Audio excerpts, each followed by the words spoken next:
Sa isang video na in-upload ni Ma'am Nida sa kanyang YouTube channel na Cuatro Marias ay sinamahan niyang magpa-enroll si Kuya Jeffrey sa St. Louis College. Ayon kay Ma'am Nida na dito gustong mag-aral ni Kuya Jeffrey kasi malapit lang sa bahay nila. Tapos na nga sila Ma'am Nida at Kuya Jeffrey sa sadya nila at nasa sasakyan na sila kasama si Zenia.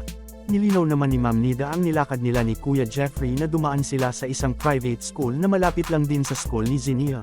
Para may pagpipilian si Kuya Jeffrey dahil yung sa Muntinlupa ay medyo malayo. So naisip nila Sir Paul na kung sa dito lang si Kuya Jeffrey sa San Pedro ay malapit lang sa school ni Zenia. Private school din ito kaya nag-inquire sila.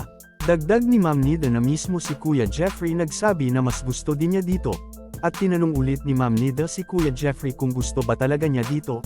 Sumagot naman si Kuya Jeffrey na mas gusto niya dito dahil parang mas makapokus siya sa kanyang pag-aaral.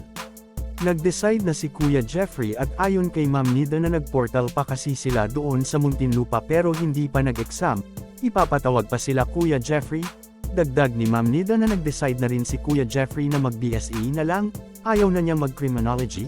Tinanong ni Ma'am Nida si Kuya Jeffrey kung bakit nagbago ang isip nito at gusto ng mag-education. Paliwanag naman ni Jeffrey na kaya education ang kinuha niya dahil gusto niyang makatulong sa kapwa niya katutubo.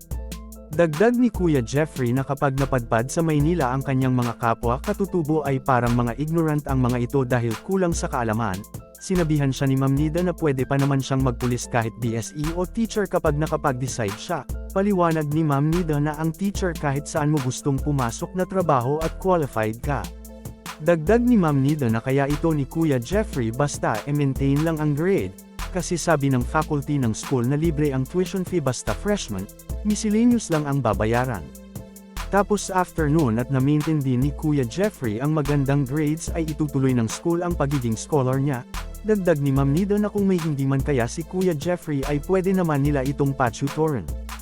Halimbawa sa computer, pero sa ngayon habang bakasyon kasi August pa ang pasukan sa college pwede pang mag-practice si Kuya Jeffrey, at plano din naman nilang bilhan ng laptop si Kuya Jeffrey.